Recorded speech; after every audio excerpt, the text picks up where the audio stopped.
So it's a great pleasure to have a chance to talk once again with Shai Vyakarnam. Shai, I always start by asking when and where you were born. Certainly, I was born in New Zealand, Wellington, in 1952. My parents were amongst the first wave of Indian diplomats after independence. That's what had taken them there. Fine.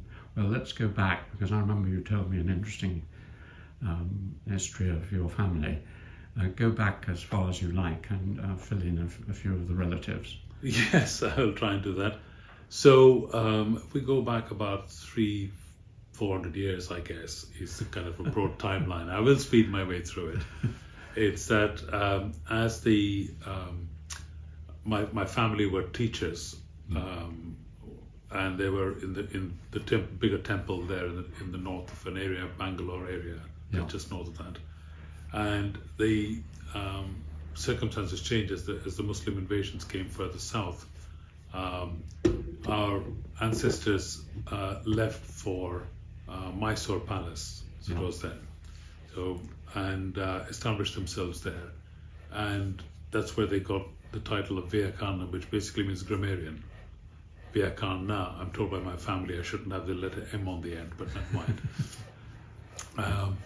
And then from that period on, there were various, there were prime ministers or first ministers in the palace. One of them was a civil engineer. Vishwesharaya is probably the most well-known and respected in South India, especially for having built the hydroelectric dams and various canals, road networks. And he, together with the Maharaja of the time, with the early 20th century, the Maharaja is probably one of the last of the princely entrepreneurs. They established some 50 businesses between them for sandalwood and leather and all sorts, creating employment. So public sector entrepreneurship, if you will. And then later on, another of our relatives became head of the Reserve Bank of India. It's a bit like the Bank of England here, I guess. And so his signature was on the rupee note.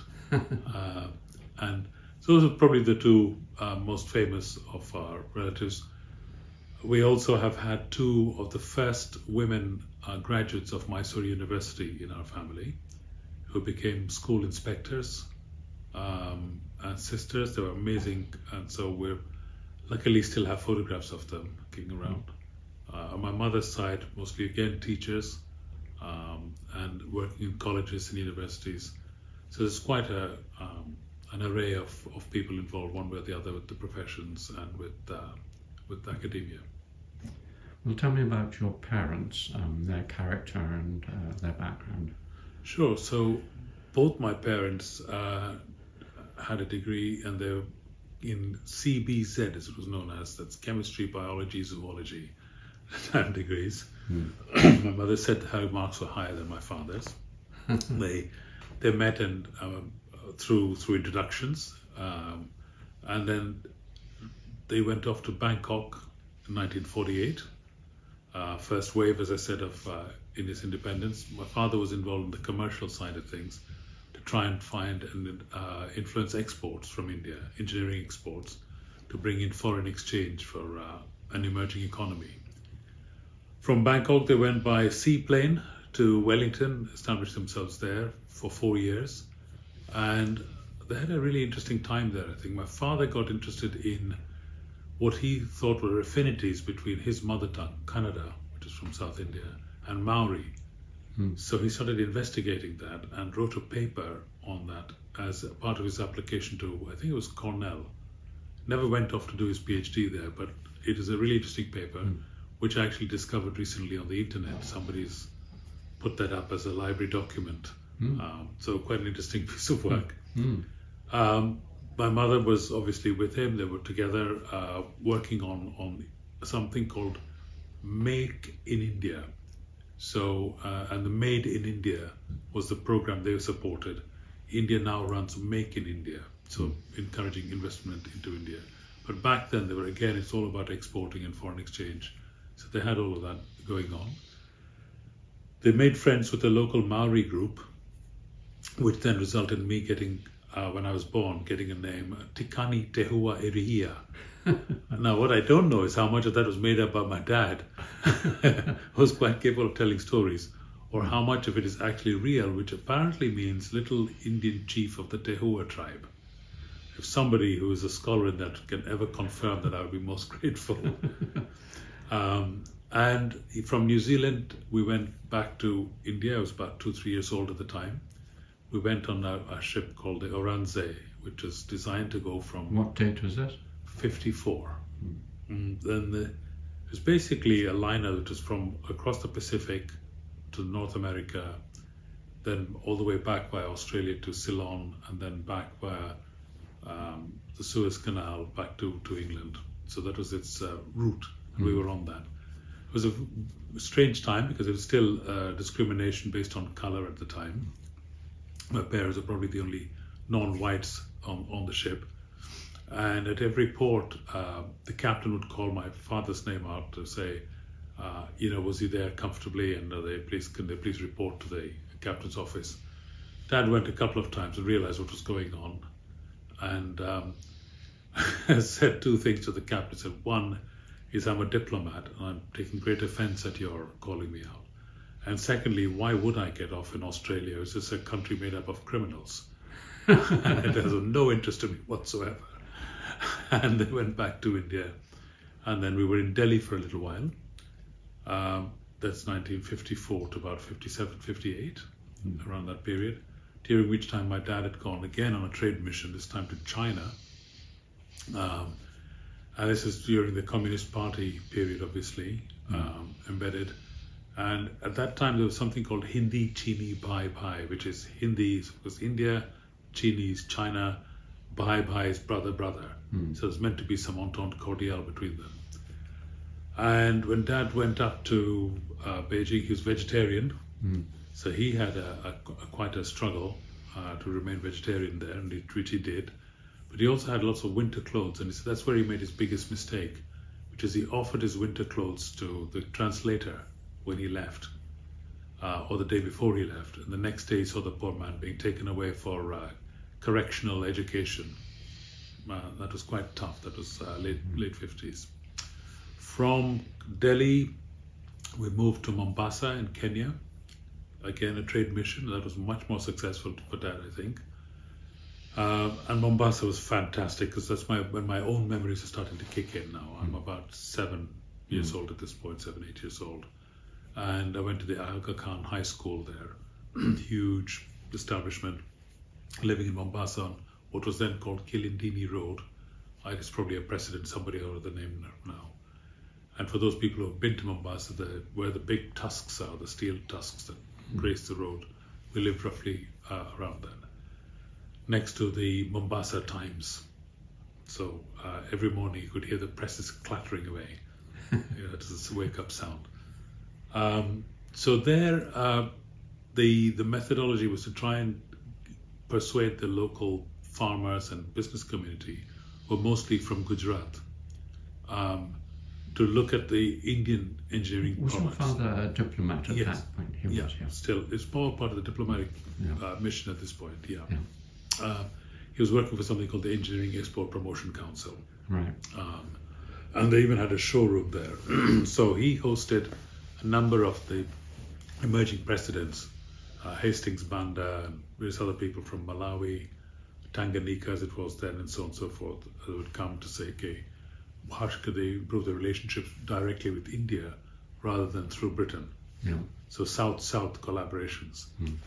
So a lot of the big engineering brands of India, Kirloskars, Godrej, etc., they all got a toehold into East Africa through my dad's work. And that was quite nice, water pumps for farming and all sorts of things, engineering goods. I have a big memory around that time that connects back to Cambridge, actually, decades later. So it's worth telling now. We went on a huge road trip from Mombasa, part of the trade show thing. So we went to Dar es Salaam from Mombasa, and then from Dar es Salaam towards another town called Arusha, which is the foothills of Kilimanjaro. And on that road is a town called Morogoro. And this was just after the rains, and we were driving in a little Peugeot 403 estate. and the front tires got caught in the lorry ruts and dragged us and hit the embankment. And the embankment was of a farm that grew sisal, which used to be grown for making rope at the time. And then the local family came and helped us out and banged the wing out again so we could carry on our journey, and taken photographs of hospitality and so forth. That turned out to be the family where my wife, much later at Hammersmith, worked next to a fellow called Johar Raniwala. They were both running cobra venom factories for people like the late Peter Lackman and others, Ian McConnell, who happens to live next door to us. And so I discovered this story with Johar when he came for Peter Lackman's memorial. Mm. And there in the album is a picture of me with Johar's older sister from Christmas 1959.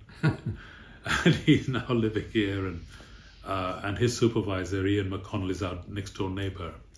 You know, so small world. It really is ridiculously small, yes. So from Mombasa, and during that time we went to various other parts as well, including Uganda, to Murchison Falls, Lake Victoria, all of that. Incredible back then, the late 50s, you know, hundreds of elephants everywhere, tall elephant grass, I mean, long before, you know, the destruction of our environment began. So it's a wonderful time. Mm. From Mombasa, we were then transferred to Cairo. So by the age of 10, I was born in New Zealand, lived in India, Kenya, traveled to Tanganyika, Uganda, Ethiopia, and reached via Sudan into Cairo. And on our journey to Cairo, we went via Addis Ababa. It was a lovely, lovely experience. Khartoum, when we got off the plane, my mum decided she didn't want to stop in Khartoum. It's too hot. Those are the days when you had aerodromes. So as we came through immigration customs, Mum said, no, I'm not stopping, get the luggage back on. So the luggage came from one end to the other and then put back on the aeroplane. We went through the airport hall, went back on the plane. But in between times, my father had to go through immigration, and the immigration officer then insisted my father's name was Lakshmi Patel and not Lakshmi Pati, because all the Patels were Indian, and therefore all Indians were Patels. And then we got to Cairo. Cairo was fantastic. From my bedroom window, I could see the pyramids in the distance. Well, that was awesome. On the top floor of near Tahrir Square, as it is now. So again, living in a nice area. I went to school there on the island of Zamalek. And that school had been established by a mother and daughter duo from England. It's called the Manor House School. But when Nasser came into power, the two ladies left for Lebanon, and the name changed to Port Said School. So that's where I was. And in Cairo, what can you say? It was just it's where I got rheumatic fever and things by swimming in the Suez Canal. Things of that sort happened. My father then realized that his mail was being intercepted and opened. When he quizzed it, he found out from the postman that yes, indeed, his post was first going for censorship, and it was being passed to the Pakistani embassy before being passed to him. So the Islamic countries were ganging up against India at that time. And so we asked to go on another tour. We went to Damascus for a big trade show. And we took a side trip from Damascus to Beirut, from where we sent a telegram to India saying, can we please move the office to Beirut because all our correspondents first going to Pakistan. So then that Christmas we moved so we were there just over 2 years in Cairo and moved to Beirut from there. And there was much more freedom. And so I then grew up in Beirut, initially going to a manor house school, which is still the same two ladies again. And what was your favourite subject at school? My favourite subject at school? I probably took a shine to geography, I think. And I was messing about a lot because we were moving places. And I think geography and probably music and language was probably, because my mum was a musician. And when you said messing about, what were your hobbies? we were given a lot of freedom back then to do what we wanted and go where we were. So spending time maybe in Lebanon swimming was a big thing for me, because there was lots of swimming pools and of course the sea. And then traveling was always had become part of me by this time. So with friends, we went off to Aleppo with our parents supervising us. I went off to Cyprus on my own for 2-3 days, about 13, 14. Gosh. Yeah, a lot of trust from the parents. And Aleppo was fantastic to visit. Really was a remarkable city, and I think my signature in the visitor book, the guest book, was about 3 or 4 pages on from Agatha Christie. So, she had been there as part of her Murder on the Orient Express. She was researching the rail. So it was quite something. Yeah. And there was a lot to do and see at weekends and evenings. You know, we had lots of friends. It was like an expat community of Indians in Beirut. We're still very much in touch with each other to this day, actually. It's quite fantastic. One thing, just before I forget, I hope you won't mind me asking, but you mentioned your father was a vegetarian. Yes. What caste was he from? Oh, we're Brahmins. Brahmins, that's what I assumed. Yes. South Indian, so he's from just north of Bangalore, so he's Andhra, Telugu speaking. My mother is an Iyer, to be getting precise now, south of Bangalore, from Mysore state. Yeah. And so the two had met in Bangalore, or introduced to each other in Bangalore. And tell me something about their characters, because you've told me their successes and doings, but how did their characters influence you? I think my mother was very calm influence, and she loved her music, and she was played an instrument called the veena, South Indian instrument, and she was fairly quiet. She had quite a sense of humor, so she had that calmness about her for sure,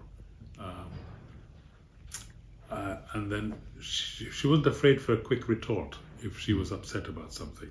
She would make sure, but it was always polite.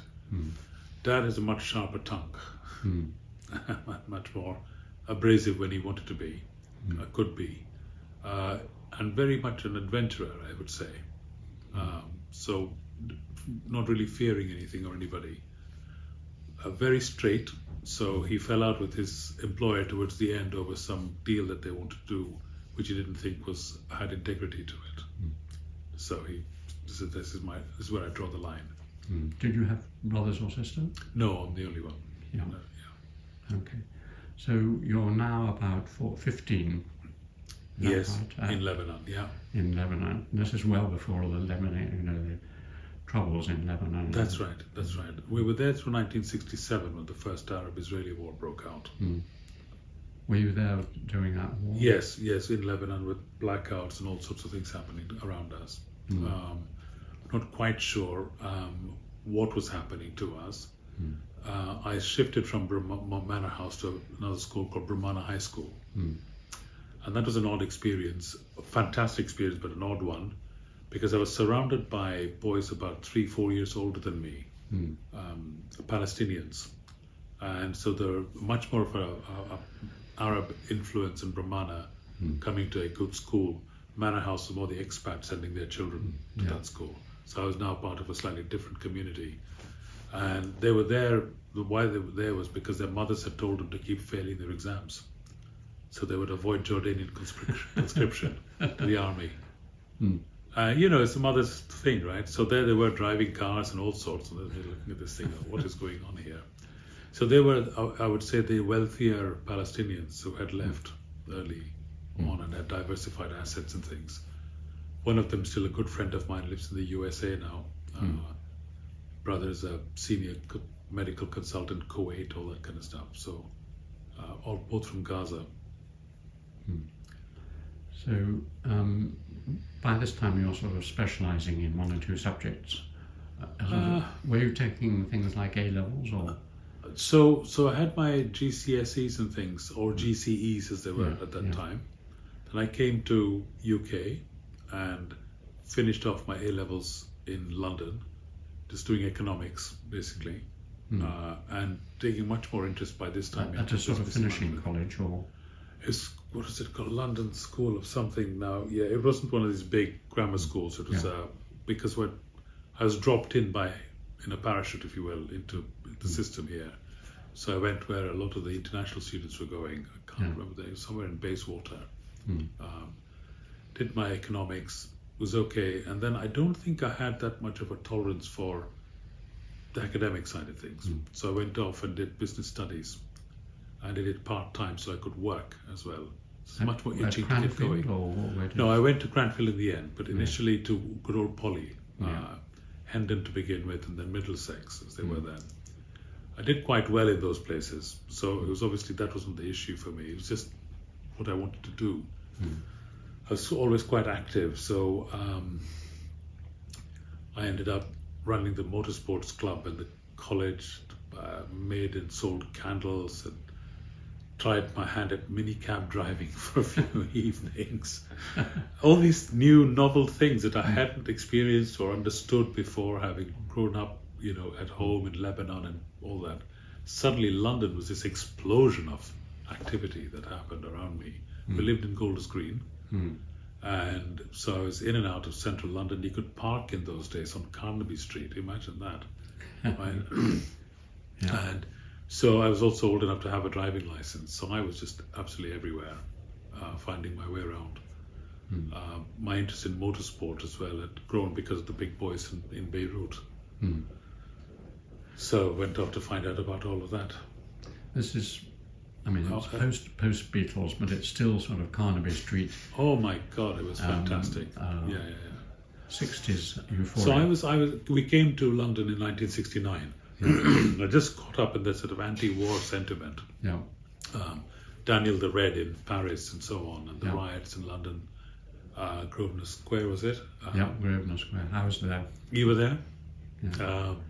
So all of this was happening around me, and I could not get my head around it fully, actually. It was quite an explosion of activity happening. It's fantastic.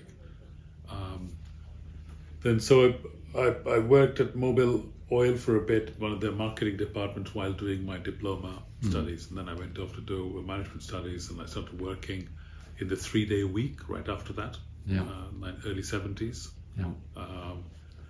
And I remember going to work and having a kerosene lamp on my desk, wearing coats and gloves and so on, whilst working in a small engineering company in King's Cross. 73, isn't it? Yes, that's right, 1973. Coal miners' strikes and so on. Yes. Just as an example of the kind of wilder things that happened was that when my mum went on a concert tour all the way down to Italy, she and some friends just set off in a Land Rover with her instrument and so on. And so the house was left to me. So I decided to, aiding and abetting skills of a friend of mine, to try and make candles and sell them. So I had 3 or 4 rounds of these, and I sold the candles in the restaurants of Hampstead. Two slightly upmarket candles, went down very well. The 4th occasion, however, I nearly set fire to the kitchen by forgetting that I had the candles on because I was busy watching something on television. So at that point I decided that was it. So my candle making business came to an end on that. And with motorsport, I got involved eventually through the 80s with something called the Himalayan Rally. But 73, 4 things were happening. 1974, somebody I knew in Lebanon, who was also my age, came to the UK to study because our fathers knew each other. So we were young 20-year-olds by this point, and we started going out and eventually got married as well. So she's now professor of microbial immunology at King's College in London. Really? And her lab, Annapurna, her lab is in India, so she travels back and forth doing work on. You're still married? Oh yes, yes. That's great. Again, I hope you don't mind my asking, but you mentioned your father suffered obvious discrimination on the voyage there. Yeah. And I read a number of accounts of England in the 50s and 60s when I was there. Did you face any discrimination in your early time in London? Not on the streets. There were odd things. I had a Saturday job for a time, as you do, and the manager of the shop, Sid Corp, decided that Shailendra or Shai was too long a name and that I should be called Charlie. Right? And I said, but my name is Shailendra, so do you want the job or not? Kind of thing. So that kind of stuff. Yeah. But the hurling of abuse in my direction only, I think it might have been once or twice. You just ignore that nonsense. Most recently was just about lockdown time, actually, in Bristol. Really? Strangely enough, yes. But he was drunk and probably high, and again, to be ignored. I think there are other forms of discrimination, which is being overlooked for promotions and jobs and things. That's way too subtle to pinpoint. Yeah. So, at the end of the diploma, what did you decide to do? I then worked for a few years at an engineering company, and then with two engineering companies. One was a Victorian old firm called London Shafting and Pulley, which changed its name to LSP Engineers, manufactured conveyors. They took on a Dutch conveyor belt manufacturer, became a Dutch company. So I worked with them for a bit, and then I worked for a German firm, which was established also and based out of Essex, that made drive belts. And in fact, there's another odd connection. That company is called Optibelt, or was Optibelt. And it turns out that a member of King's, Herman Hauser's grandfather, I think, was a distributor for Optibelt in Austria. Really? And there was I with Optibelt decades later. That's interesting, because Herman's from Austria and yes, he came over from Austria, so the family had been here before, obviously. Yes. Interesting. You're trained in business. Yeah. What do you do in a conveyor belt business? You can't be engineering or anything like that. No, so my role there was to ensure that all the supplies came into the company. And because of 3-day weeks and all the oil crisis and all the rest of it, trying to get all the various components in to manufacture conveyors. So that was the essence. It was a smallish firm, about 100 of us, and it was great fun. I was young and learning so much. So that was a deep dive into one firm. Because it's small enough, I got involved in a number of different things. Later on, I got involved in sales, so that was doing one thing with a lot of products. This was a lot of different things with one company. So, and then if I went to do an MBA at Cranfield, that was 82, 83. Our son had just been born in 82. You got one child? Two. Yeah. And so the second one came in 91. And Cranfield, having done the MBA, was a full time. In the 80s, Cranfield was one of the top 3 schools. So it was good to get into that. London Business School, Manchester, and Cranfield, before the Judge and Said came up, so on. But at the end of the MBA, I kind of wondered why I had done the MBA. Because all it seemed to me was about somehow increasing one's income potential. I would like you to expand on that, because I have a deep skepticism about MBAs. So I think I learned a lot during that 1 year. It was an intense period. Learned a huge amount about both myself and about the world of business and management, more precisely. So things like operations and marketing and policy and strategy and so on and so forth. So there's a huge number of things, and organization development. So a lot of the frameworks that we use, I mean, they grandly call them theories in management, but basically they're frameworks. Right? So, and typically an MBA challenges you to reflect on your ability to think and your motivations as well. And you make some good friends from it, and some good contact connections, etc. So all of that's the positive side. The other side of it is it's entirely predicated on one kind of model of economics, the free market capitalist model, right? And you've got no other scope for other ways of thinking about it. Rational actors promoting their self-interest, all this stuff. So 1977 was Milton Friedman's, a major piece of work. As that took root, everybody was into free market economics and nothing else worked. And so it's really drumming that in. And being the son of an Indian diplomat / bureaucrat, I was born into a family that grew up in the Indian way of thinking about things, post-war and post-independence, which is much more of a socialist way of thinking. Yeah. And certainly the legacy of our ancestors and of my parents, perhaps more strongly my father's, was about what's my purpose? Yeah. Why am I here? What's the point of it all? And this is so many incidents over time. People I've met, people talked to, the stories, anecdotes around me, family, friends, etc. was commonly dominated by this notion of trying to make a difference. In that context, I couldn't see what I had got out of this thing. So I ended up doing a PhD on the social relevance of management education. Social relevance of management education. Oh, interesting. So, and then I went down the usual route. You took economics, value for money and that kind of stuff. Was this at Cranfield? At Cranfield, yeah. An excellent supervisor, Malcolm Harper, Oxford and Harvard, and then family business, etc. He did his PhD in Nairobi on small business and entrepreneurship. So in that case, you don't turn the handle to the right and you get a kind of value for money argument. You turn the handle to the left, the economics, Latin American economists and so on that I read extensively at that time.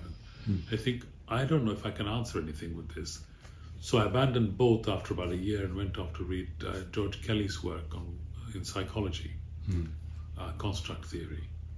I thought how people construe the world probably influences their behavior eventually. It's been shown by Bandier and others since subsequently. And so that was a really wonderful, insightful period for me. And also... Was that part of the thesis, or did you abandon the thesis?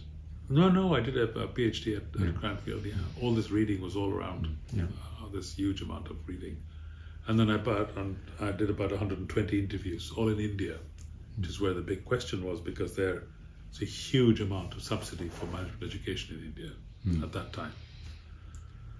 And I thought, well, what if the taxpayer was really very, very poor and India is subsidizing a whole bunch of middle-class people to get elite education, what are they getting back for it? Not what's the MBA student getting back for it, what's society getting back for it? Anyway, so from my point of view, that gave me a sense of direction, because I then decided to work in the world of entrepreneurship, taking all these grand management concepts that I'd learned for a year and that I'd previously experienced as well, saying how do I apply that to people who are trying to start companies. So kind of philosophy was not about how to make the rich more rich through all the sophisticated management tools, but how to make the poor less poor by applying some of these principles. And the Gramin Bank, Gramin Bank system. That was all coming up at that time, late 80s, that's right. And they were trying to find ways of providing microfinance and so on. My supervisor, Malcolm Harper, was very much involved in that part of the movement in the early days. So, but I was interested in the education learning side. So I had two main operations going at that stage. One was to work with small business in the UK. And the other was going to Nairobi on an annual basis and running a program there for promoting entrepreneurship educators. So teaching teachers how to teach, if you will. So we had people from about 15, 20 different African sub-Saharan countries coming on our course, Cranfield course, and giving them the tools with which they could then go off and promote entrepreneurship to communities. In the townships, Kailisha, Soweto, etc., Nairobi as well. Can you, for my wider audience, explain very simply what is an entrepreneur is and why they are of benefit in a modern society? Yes, of course. the entrepreneur is somebody, in my definition, there's so many definitions, my perspective on this, is somebody who actually takes an idea and takes it right the way through to the time that people start benefiting from whatever it is that they're offering. So if it's a social venture, it could be the better farming or something. But in the case of a day-to-day product, it might be something that they're able to sell into the environment. And there are many different varieties of them. The micro-enterprise or the micro-entrepreneur might just take bulk and then break it down into smaller units and just sell small amounts of toothpaste or small amounts of soap powder, whatever it is, that really micro-enterprise trader thing. You might then get highly educated PhDs and postdocs of places like Cambridge starting companies that then eventually turn into millions of sales for people, millions of people benefiting from them. And of course people making money from it as well. But it's all within the framework of capitalism. It's not, or is it? Okay, so that's an interesting point. Sorry to have interrupted you. So the entrepreneur, that would be the definition. But if you said what is entrepreneurial behavior, that does not have to be within the framework of capitalism. That could just be somebody who is mimicking the behaviors typically of the entrepreneur, but is just more generative in terms of what they're doing. So you could have problems. Entrepreneurs in Maoist China. Indeed. I think a lot of them were there already back then. But in terms of the current context, I think the big challenge for people in economics especially is to try and figure out how to mitigate for rampant capitalism. I think that has taken root to the extent that we see what's happened to climate. And that's around the, getting a bit philosophical now, but the idea of a value chain, which says we'll take these raw materials, convert them into product, sell them, and then keep doing that and keep selling product without worrying about the consequences on the system. And that has resulted in this one-way value chain. And now people talk about circular value chains where there's more regeneration, repurposing, recycling, reusing, and so on. I don't think we've got our head around how that works in terms of the economic system that has to support it. So there's all of this so-called greenwashing that's taken, and other ways of concealing the old habits. And then that is one of the major faults of capitalism, the ecological effects. The other is inequality. Oh, indeed. Growing inequality. Is there any work, well, there must be a lot of work being done on how to mitigate the effects of Peter's Law, or wherever it is, to those that have shall be given? Yeah, I think there's still a lot of work that needs to be done because the dominance of, I will call it Friedmanite thinking, is so powerful. So even the political parties now in the UK, both the Tories and Labour, are without imagination talking about growth as a solution to all problems. That's just not enough. Where is the word sustainability? Where is regeneration? Where is equality? And this notion of levelling up, which keeps on coming up. Nobody's actually doing anything seriously about that. So the policymakers and economists in particular, and maybe the civil society agencies, need to get more engaged in trying to bring this about. We're a long way from that. Excuse me a moment. One thing I didn't ask you, I usually ask people when they're in their teens, because in a Christian society that's the time you get confirmed, and I and others become most religious in the Western monotheistic sense.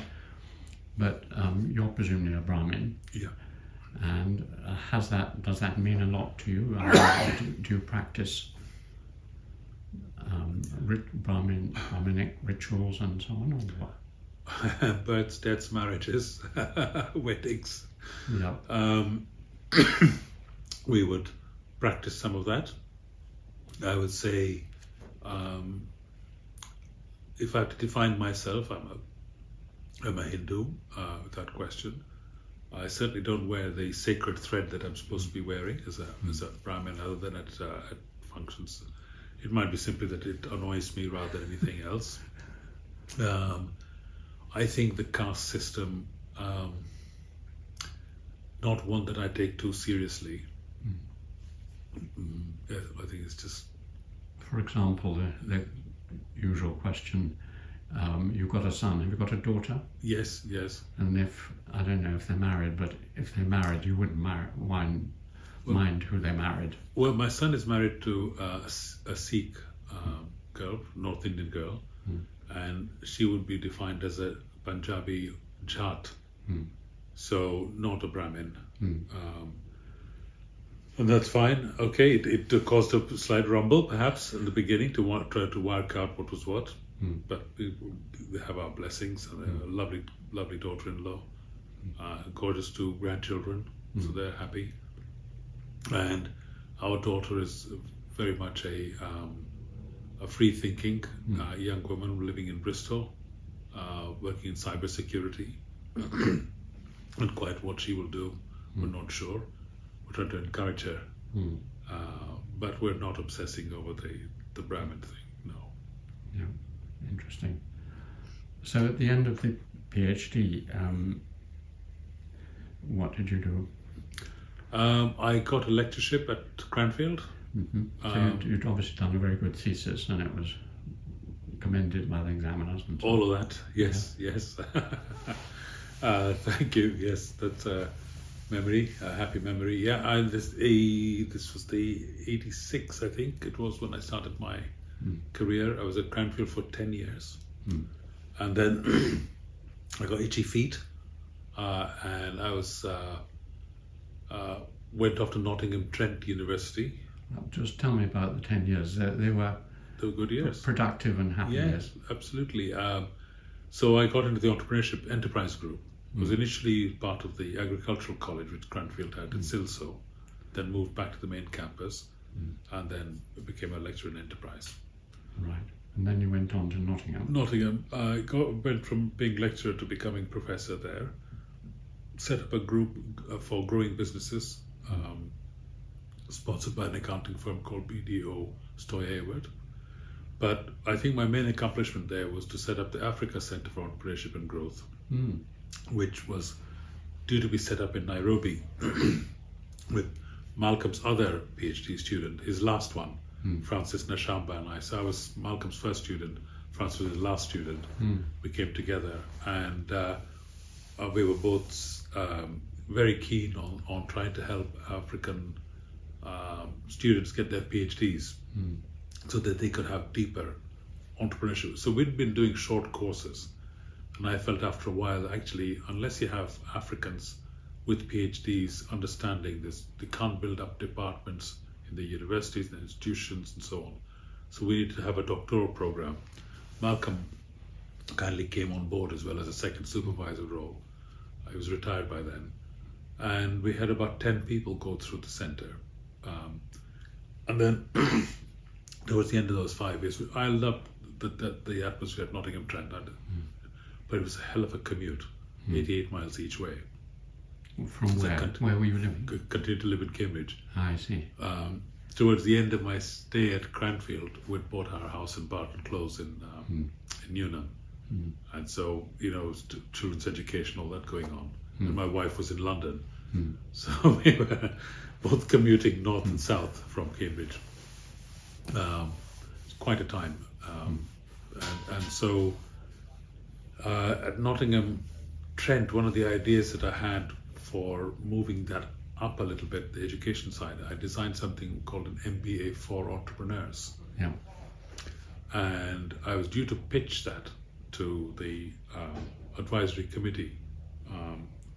And about 10-15 minutes before I went to do my pitch to this august body of other professors and so on, administrators, I got a call from a gentleman called Peter Hiscox. He said, do you fancy coming to work with me at Cambridge? Two thoughts went through my head. I thought, is the Pope Catholic? And oh my God, now what do I do with my presentation to the academic board on the 3rd or 4th floor or whatever it was? So I had about 9 minutes to decide whether to go in full guns blazing. We need an MBA for entrepreneurs. So go say, well, here's an idea that I'd like you to think about. and it's the latter which I did. And so I had a fully designed MBA for entrepreneurs in my briefcase. Met Peter Hiscox, got the job as Director of Teaching and Training in the Practice of Enterprise. So complete mouthful.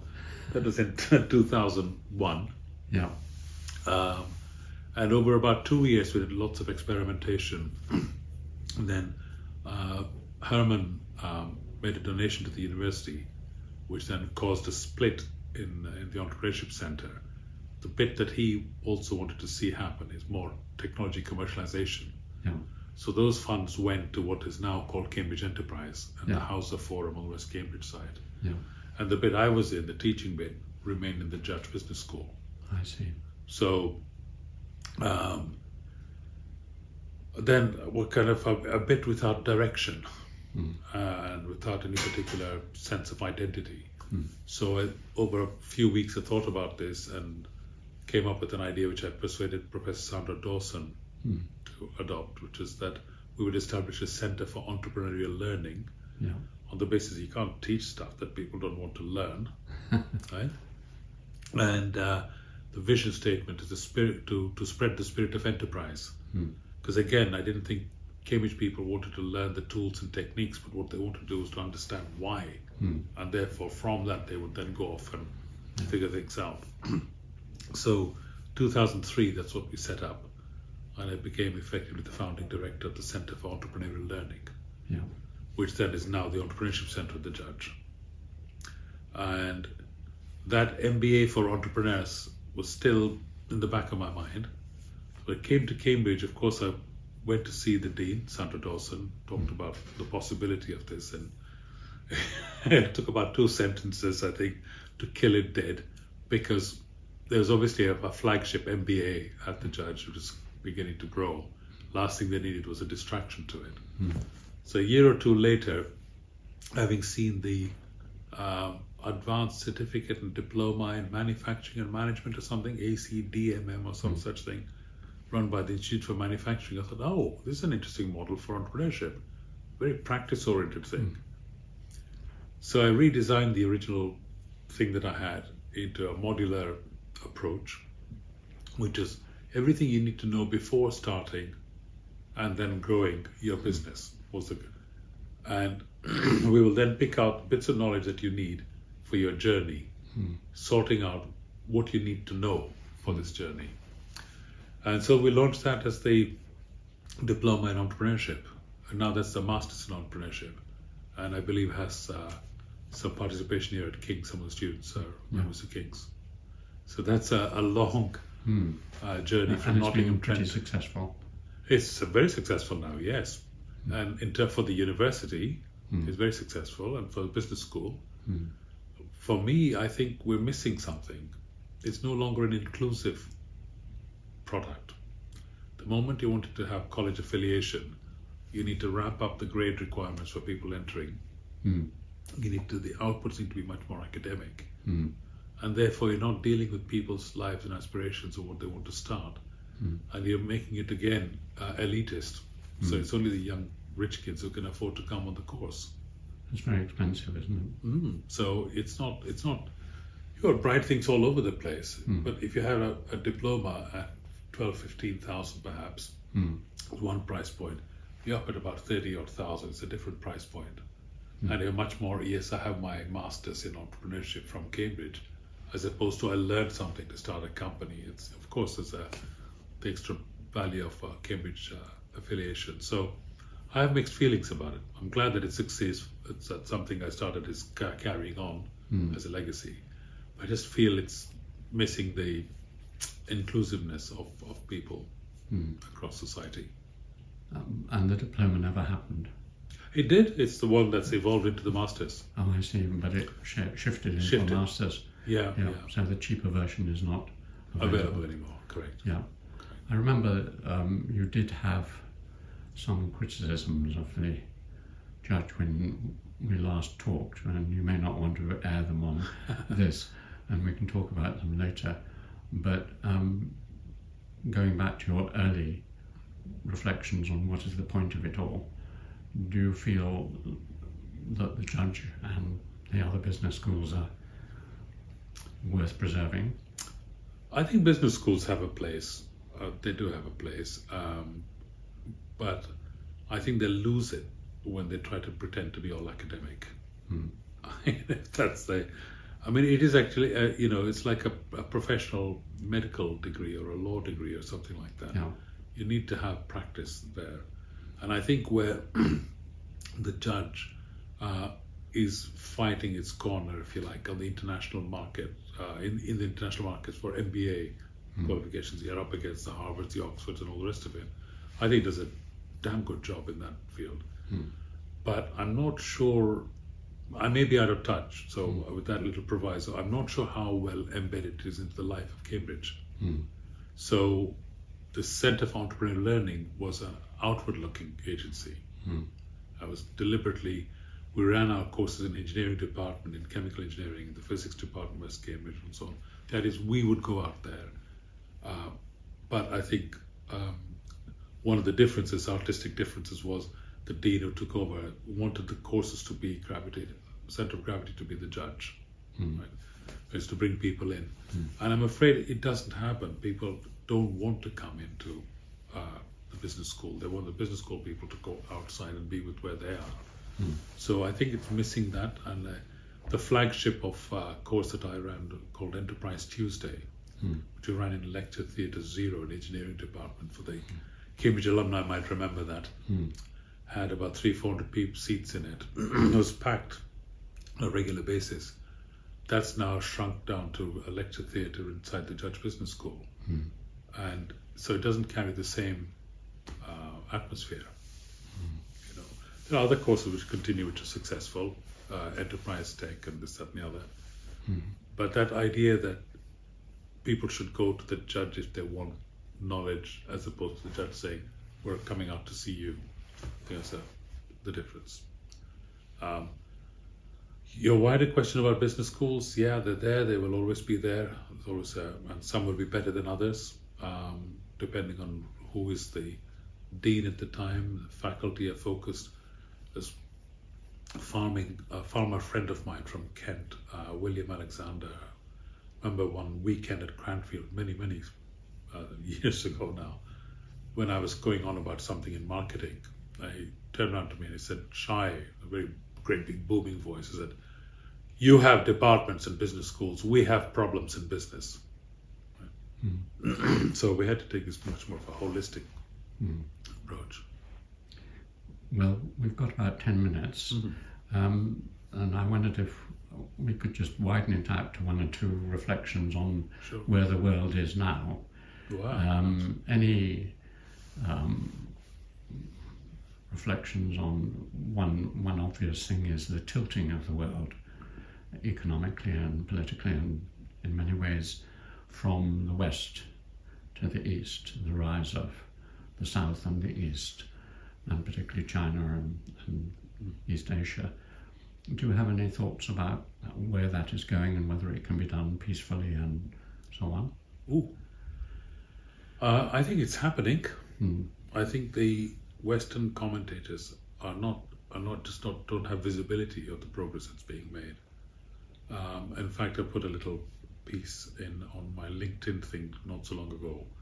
Well, just get on with it kind of mentality that I saw. So in Bangalore recently, a couple of months ago, I was looking out the balcony and just looking every morning with my coffee, just looking at life happening.